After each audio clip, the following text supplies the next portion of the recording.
Hey guys, welcome back to my top 5 video series. So last week the Hobgoblin supplement army has been released, and well, there's a lot of different people just covering it in terms of videos and posts on fora, etc. So I thought it would be nice to do a little bit different and just incorporate it in my top 5 choices list video series. So this is going to be the top 5 Hobgoblins. Yeah, and I'm really eager to go through it. I went through the book, and it's an interesting army. Just for the general idea, I posted some points here. The Hobgoblin army is a cavalry-focused army, so in that sense it is a bit similar to Makar. That's also a supplement army. However, it's a supplement for the Infernal Dwarves, so they are going to share some equipment with the Infernal Dwarves rather than with the Warriors of the Dark Gods. There's going to be some cavalry with shooting weapons, which makes them quite different from some other cavalry choices. And the funny thing is that in the entire book you don't have any cavalry options in core, whilst it is a cavalry focused army, so you will still be facing quite a lot of infantry when you're playing against hobgoblins. And then, well, it's a supplement army, so the choices, there's not as many choices as in some other books, but it will give you still a decent amount of choice. So then we will go for the number 5 pick in the entire army. This for me is going to be the SHAH, which is kind of a lord or hero level character. He is a combat focused character, so no magic user. Well, what is special with the SHAH? He makes your cavalry unit gain Strider, and this is not limited to size, so this applies to standard cavalry, but also to large cavalry, any cavalry, and you can mount them either on a wolf or a bear dog or a tusker. You can also leave them on infantry, but probably you're not going to do that with a special rule like that, because cavalry with Strider is quite nice, because it's one of the downsides of cavalry, obviously. Then he does have the army-wide special rule, Iron Rain. I believe it's army-wide, or at least it's on all the units that have shooting weapons. So shooting attacks made by the model while located in the target's flank or rear arc gain +1 to hit and +1 armor penetration. So normally you're going to be hitting with a bow on a 2+, with a flintlock axe on a 3+. If you're facing in the flank or the rear, you're going to get a +1 to hit on that, and you're going to have an extra AP on that. So that is quite a nice rule. For bowfire, I don't think in this state of the game bowfire is that effective universally. I mean, it is quite effective against elves, but otherwise there's not a lot in the game that suffers a lot from bowfire. I mean, either you have enough buddies to just deal with some of the damage, or you're quite resilient towards bowfire because of the low strength and also the low AP. And this AP1, it fixes it a little bit, but I don't think it's going to be enough to really make it count. But there's some other shooting options in the book that might be better suited. Yeah, he has some interesting equipment choices otherwise in the mounts and also in the Hobgoblin Scimitar. So the Hobgoblin Scimitar is a two-handed close combat weapon. It doesn't say that you cannot enchant it, so I believe you can. And then you can, for example, put Touch of Greatness on it to get an extra strength and AP. What does the weapon itself do? It gives you +1 AP standard, and also if you allocate hits against large and beast, or large and cavalry, or gigantic, basically the target group of white lions or a lion guard nowadays, you gain +2 strength, so that's going to be strength 6 that you're striking with. If you put Touch of Greatness on this guy, then you're going to be strength 7. I think enchantments on a Hobgoblin Scimitar are really gonna push this character to the next level.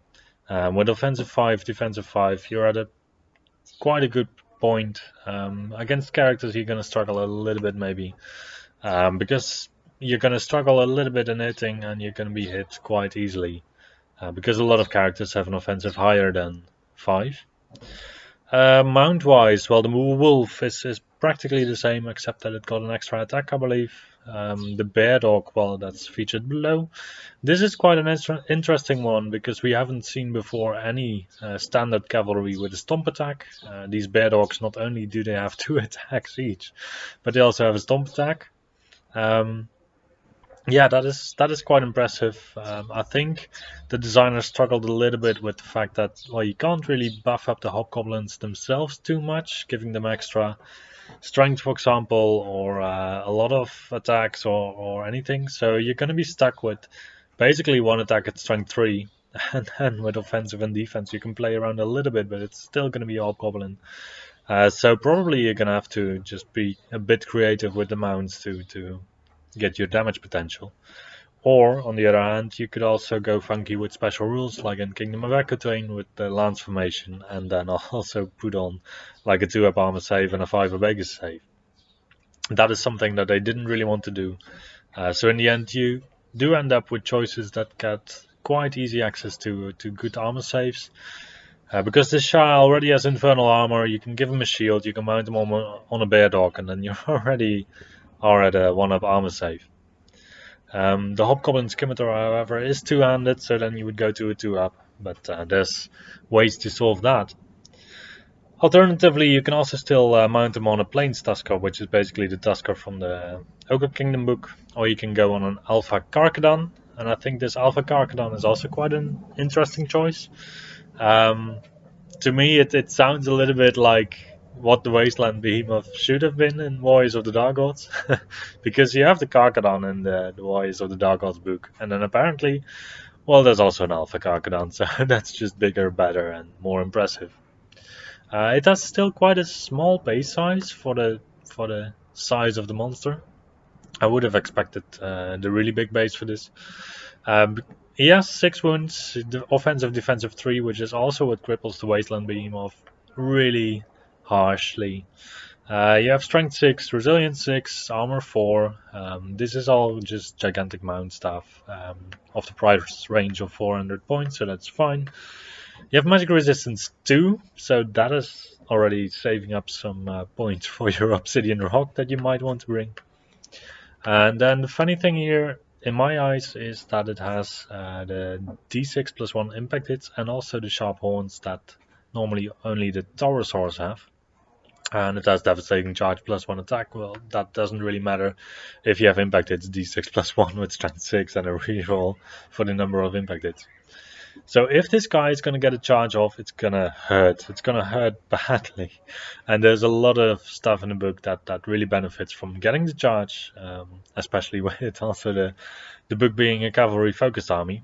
So I think that the fact that the book actually does have access to witchcraft is going to be quite a big deal here, because then you can just boost up your movement and pull off some interesting stuff, I would say. Then for the number 4 pick, yes, the book does have a ballista, and yes, it is better than the ballista used to be in the Orcs and Goblins book. It's going to be the Hop Ballista. So this one is 100 points. It's a little bit more expensive than the Orcs and Goblins ballista. However, it also benefits from the Iron Rain rule. So the shooting attacks, whilst located in the target's flank or rear, you get +1 to hit and +1 AP. The AP is not that consequential because you already have AP 10. However, the +1 to it is really welcome here. So, in my opinion, this is you're really gonna want to face towards these ballistas, and that probably will also happen a lot of the time, unless you get the lousy occasion where you get a flank shot of these guys. That is inevitable if the ballistas are both just on the flank. So that does happen from time to time, that you just cannot avoid getting a flank shot from a ballista in your cavalry unit. Usually on your monsters you're quite able to just keep facing the ballistas. I think it's a little bit of a tricky one for me, because the pricing, if it were a 3-up hitting ballista, then I would say it competes really highly against the currently highborn elves bolt throwers, because that one is 180 points, I believe, for, if I'm right, 4 wounds and then a 3-up to hit. You do have the alternative fire mode. However, paying 80 points just for this alternative fire mode is kind of expensive. But anyway, I'm not really a big fan of the old highborn elf Reaper bolt throwers. So Yeah, this whole ballista, I think it's definitely an upgrade on the old ballistas from the orcs and goblins, and I think that those were already really good for the price that you pay for them. So far it seems maybe that um, the Hobgoblin book is just a bit of an upgrade over some other book. However, I believe just the fact of army composition is gonna make the book struggle a bit. One of the upsides that I see in the book is, well, once again, the potential for witchcraft, having some nice shooting support, being able to pressure your opponent into charging towards you, or taking some risks through your missile power on your cavalry. I think it's an interesting book in that respect. However, for me, the fact that in core you don't have any cavalry whatsoever really breaks up the immersion, I think.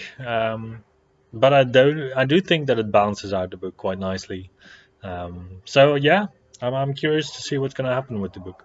However, that's going to be the end of my ramblings around this number 4 choice. Let's continue with the number 3.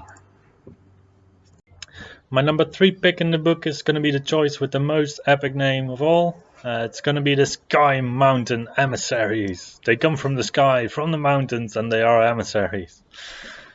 Yeah, so all jokes aside, this is going to be large cavalry with a 40 times 60 millimeter base. This is a bit of a quirky base, but we have seen it before on the Dwarven King on Throne, and also more recently on the Thunderherd in the Dread Elf book, the new Dread Elf book, because basically it's a 40 millimeter square unit of monstrous infantry like beasts with 2 handlers on the backside of each beast in the Dread Elf army book.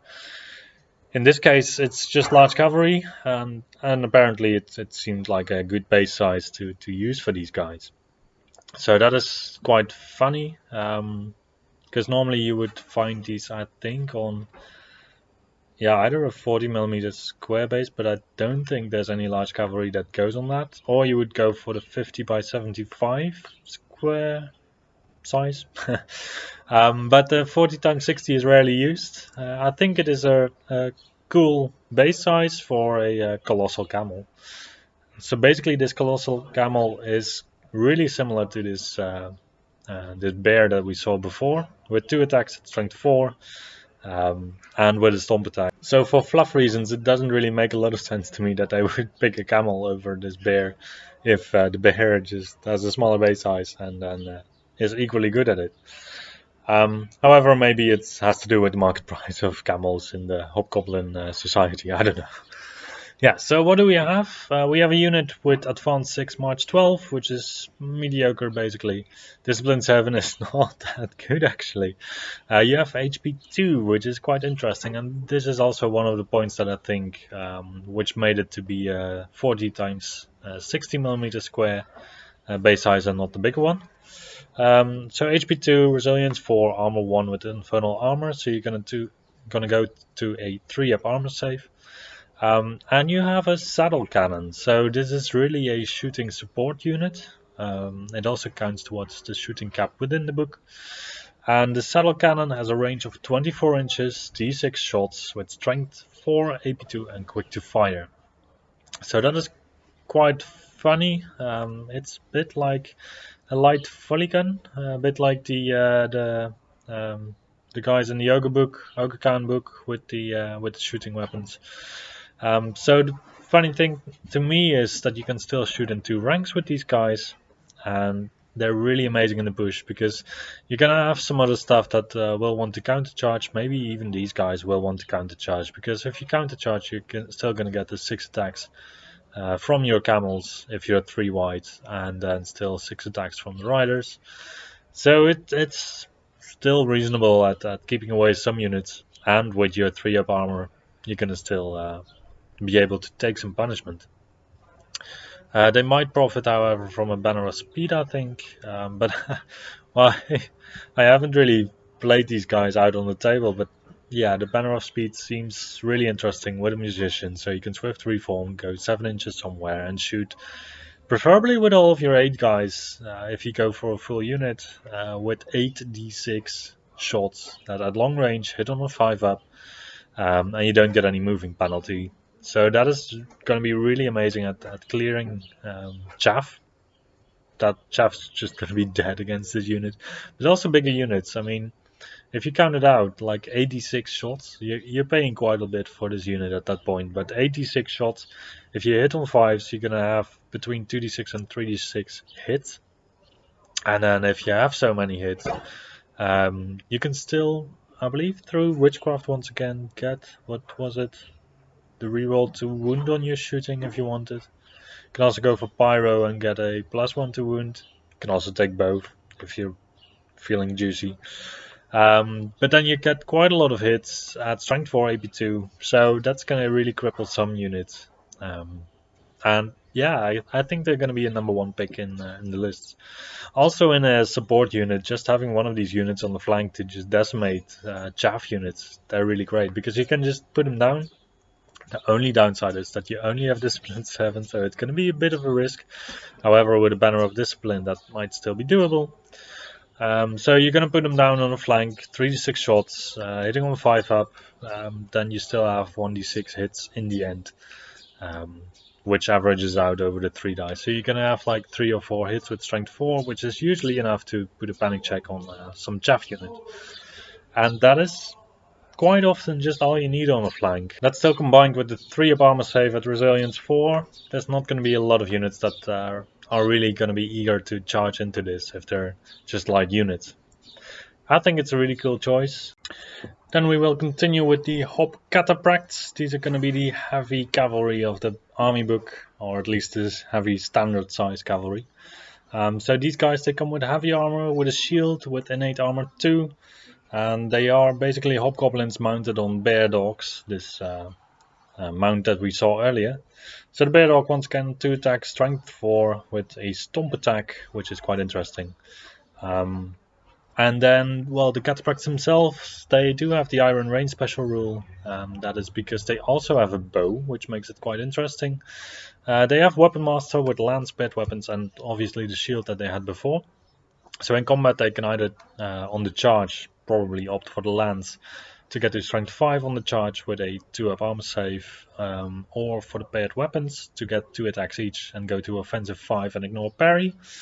Or they can just go for well, a hand weapon and a shield, but I don't think there's any reason to do that if you have a lance. Even if you're just continuing in the grind, then, well, the lance doesn't really give you any downside.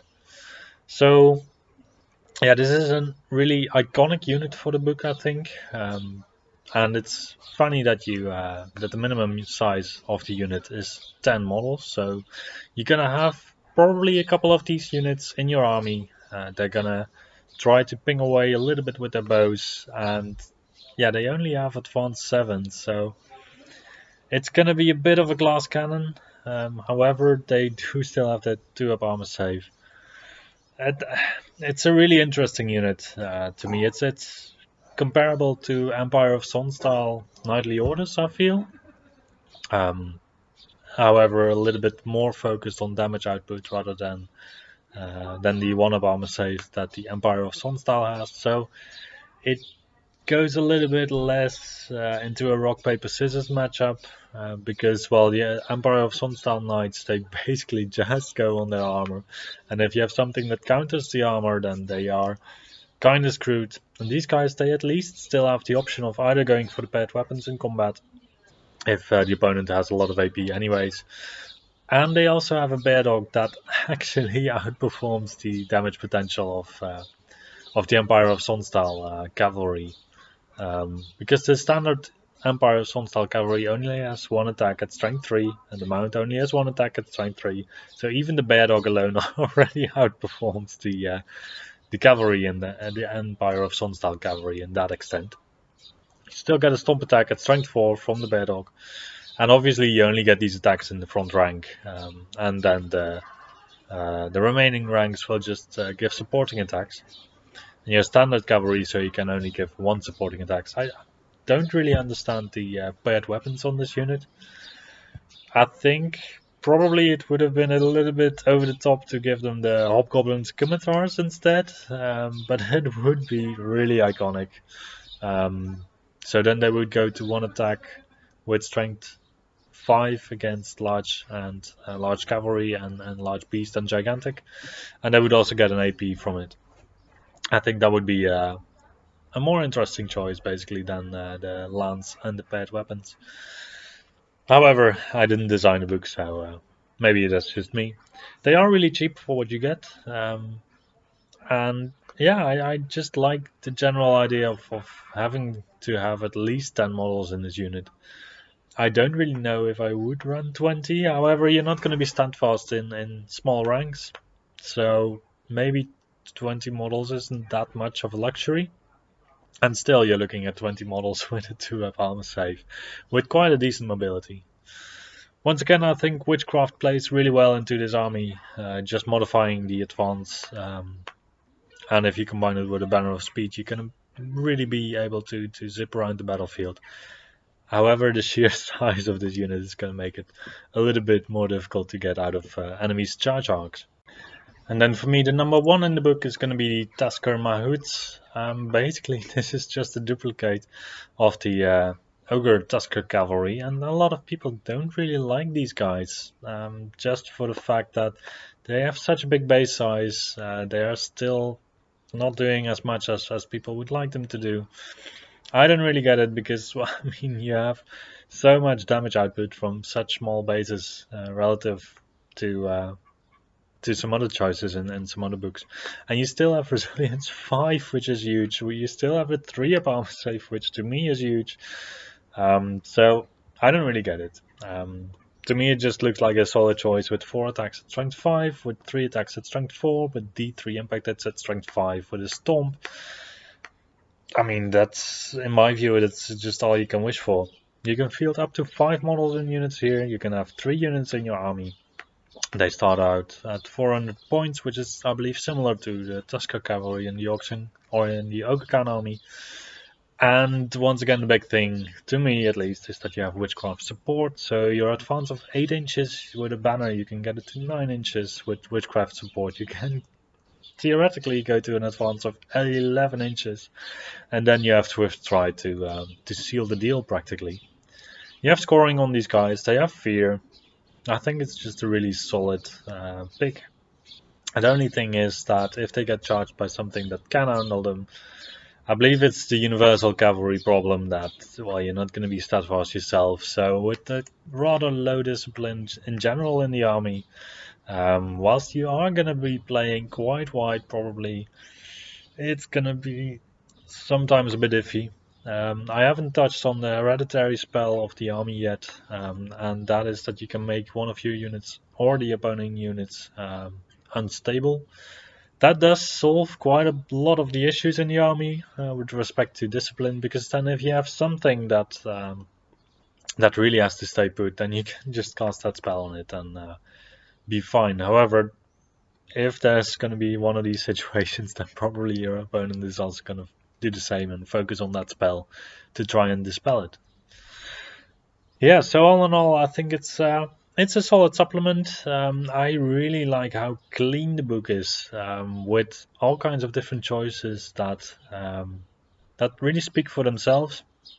So equipment-wise, you used to have the armor, you have some innate armor in the profile, you have some magic, some weapons that you use, but generally they're quite normal weapons. The only special rule is basically this Iron Rain rule.